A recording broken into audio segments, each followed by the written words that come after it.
All right, so then this is going to be part 2 where we go over specifically Osaka and Kyoto area. So here we're back in the Stamp Rally, and we'll go to Kinki and Kyoto, and we'll open it up. So, right, you can see that I wouldn't recommend going to Kyoto. I think it's overhyped at the moment. It's going to be really busy and touristy, but right, like if you're in Japan, like I get it, right? You want to go see the famous stuff. So Kyoto, you can see Fushiminari. That's the many gates. Go like super early, like that's fine. So you can select the main part of town, like 1, 2, 3, 4, and then over here you have the Ho-Oh base one near the Ginkakuji. Or I might mix them up, but basically you have those five, and then Uji. You have 3 other ones, which are pretty easy to do. If you do end up in Kyoto. So you can definitely pick up a few in Kyoto. So the only relevant thing to remember also is that you get a Pikachu per 2 stamps. So if you get 2 and you're happy with getting one with a background, that's pretty easy. Shiga is actually not too bad. So Shiga is giving you ones based on like the Gyarados, the shiny Gyarados. So you have 2 like right by the Lake Biwa, which is pretty not too far. And then you have like sort of this ninja themed area over here, which gives you 3 more. So it's definitely an option if you want to do like a half a day trip from Kyoto. Osaka, it's not that bad. However, it's only like eastern Osaka, so you end up having to go further east from like the main part of town. So like if you're coming to Osaka, the Shinkansen brings you to Shin Osaka. Then the business district would be Umeda. And then, like, obviously, you've probably heard of Namba, Dotonbori, Tennoji, all down here, like right Namba.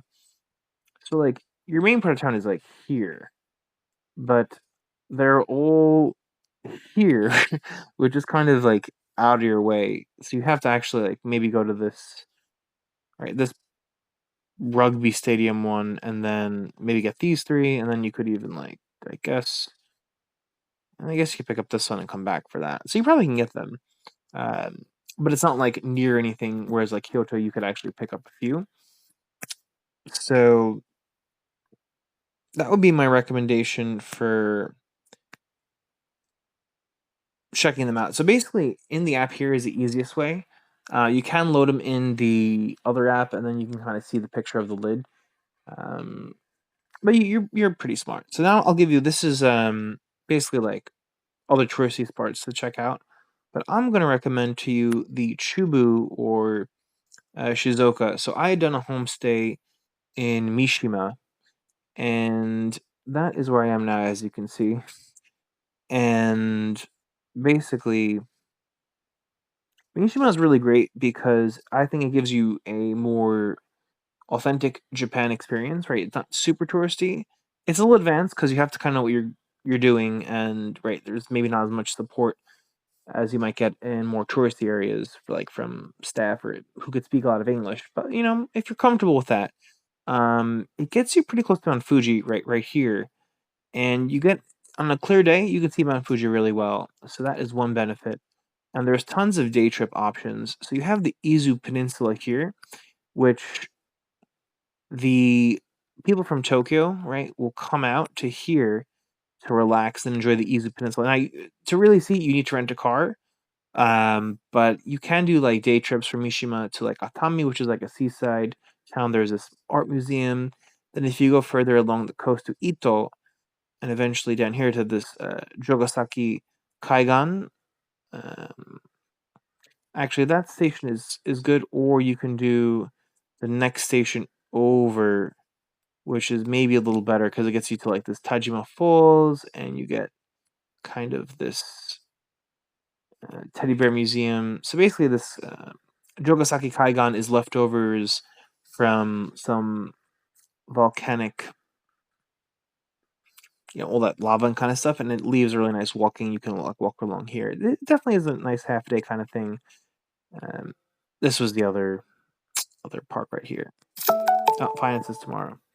So the Pokemon part for Mishima, you can easily get 2, and they're actually kind of cool half-day trips. So this first one, you would go to Shuzenji, which, let's see, here, right, Shuzenji. And then you can take a bus and go to this Shuzenji, and it's like a old onsen area with a temple. There's a bamboo forest. You kind of walk around here along the river, which is really beautiful, especially in like Sakura time. Um, so definitely like very doable. And then here in Numazu, it's literally one.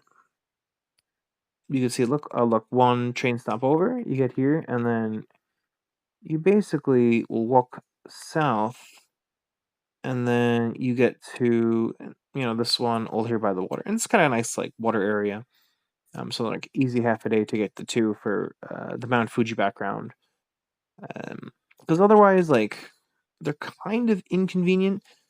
This one, your Fuji station, is actually a really cool walk. If it's a clear day, you can get clear views of Mount Fuji.